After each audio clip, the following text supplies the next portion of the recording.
Trump's mining the courts, Iran's mining the Strait, Hegseth's lying about dead soldiers, the CDC is burying vaccine science, and your tax dollars are hunting leftists. Welcome to Thursday. Good evening, this is the Commonwealth Report, news for the public, not the powerful. Find us at commonwealthreport.news. Is Trump's war on terror coming for you? The Trump administration is deploying the full weight of America's counterterrorism machine against the far left. And we're not talking about violent extremists planning attacks. We're talking about anti-capitalists, anti-war protesters, people who disagree with this administration. Under the National Security Memo called NSPM 7, signed last September, the FBI's new Joint Mission Center, staffed by 10 federal agencies, is now targeting people the White House labels, quote, anti-American, anti-capitalist, and anti-Christian. They're spending $12.5 billion on it. The State Department is calling on allies in Europe, Canada, and Australia to join the hunt against what they're calling Antifa-aligned terrorism. The data tells a completely different story. Since 1990, right-wing extremists carried out 227 attacks, killing 520 Americans. Far-left groups carried out 42 attacks, killing 78. The administration quietly removed that study from the Justice Department's website. When a government starts calling its political opponents terrorists, democracy is already in deep trouble. Did Iran just mine the world's most important waterway? The Strait of Hormuz may now be one of the most dangerous stretches of water on the planet. Today, Iran's Revolutionary Guard published a navigational chart showing a massive danger zone marked in Farsi over the main shipping lane through the strait, all but confirming it has laid sea mines in the water during the war. The IRGC is now directing ships to take alternative routes and coordinate passage with Iranian military authorities. Iran's deputy foreign minister told international media the strait will never return to what it was before the war. The Strait carries 20% of the world's traded oil and natural gas. It's been largely closed since late February when the U.S. and Israel launched airstrikes on Iran and killed its supreme leader. Gas in Central California has topped $5 a gallon. Oil is trading near $97 a barrel. A shaky 2-week ceasefire is already under threat, and now there are mines in the water? The world's economy is hostage to this war, this insane war that nobody asked for, nobody voted for, and Congress never authorized. And now it appears no one has an exit ramp. Did Hegseth lie about the deaths of 6 American soldiers? 6 Americans are dead, 20 more are wounded, and the troops who survived say Defense Secretary Pete Hegseth is lying about what happened.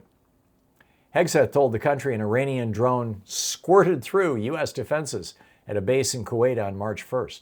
Just one drone. Tough luck. Soldiers who were actually there, though, they say it's a lie. One injured service member told CBS News they were stationed at an older-style base with no protection from aerial attacks. It was not a fortified position, he said. Before the attack, they received an all-clear alert declaring no incoming threats. 30 minutes later, everything shook. Another soldier described being in a, quote, deeply unsafe area that was a known target, end quote. Hegseth's Pentagon's response? They didn't deny a single word of the soldiers' account. They just insisted every precaution had been taken. Yeah, right. That's not good enough. The men and women we send to war deserve the truth. So does every American family with someone in uniform. Trump purges the courts and installs his own deportation judges. More than 100 immigration judges have been fired or forced out since Trump took office, replaced by DHS prosecutors and military lawyers with one job: deport people fast. This isn't reform, it's a purge. Fired judges say the pressure campaign was relentless, with explicit threats of disciplinary action if they didn't order removals fast enough. The judges who stayed say they're, quote, looking over their shoulders every day. The new deportation judges, many of them military lawyers with no immigration law experience, are granting asylum in fewer than 6% of cases. Before the purge, actual experienced judges in this field granted it in 46% of cases. In Los Angeles, 57% of people are now missing their hearings altogether and getting deported without ever setting foot in a courtroom, up from 14% just last year. The administration's own ads call these positions deportation judges and promise generational consequences. When you dismantle the courts, you dismantle due process. And that's how democracies die. Is Trump's base finally walking away? Donald Trump's approval numbers are in freefall, and analysts say he's getting close to his floor. Non-MAGA Republicans are walking away faster than at any point in his presidency. A Reuters poll last month found just 35% of Americans support the military strikes on Iran. A CBS News poll found that while 92% of hardcore MAGA Republicans still back the Iran war, only 70% of non-MAGA Republicans do. An Economist YouGov poll published March 31st showed support for the war dropping 23 points among non-MAGA Republicans in a single month.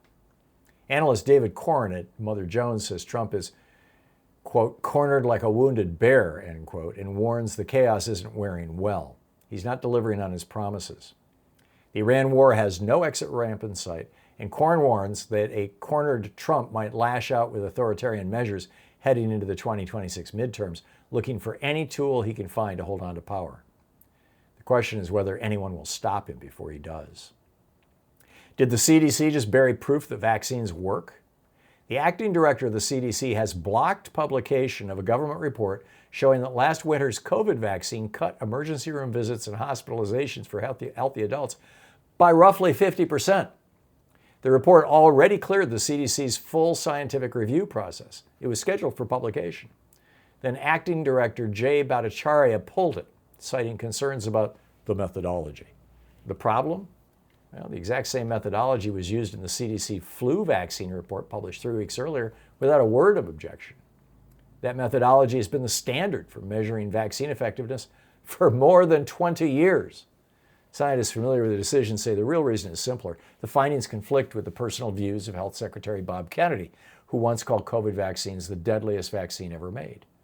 Kennedy has already moved to remove the vaccine from recommendations for healthy children and pregnant women. The science cleared review, the data showed vaccines worked, and the people running America's public health agencies buried the report anyway. And that's the way it is tonight, Thursday, April 9th, 2026. I'm Thom Hartmann.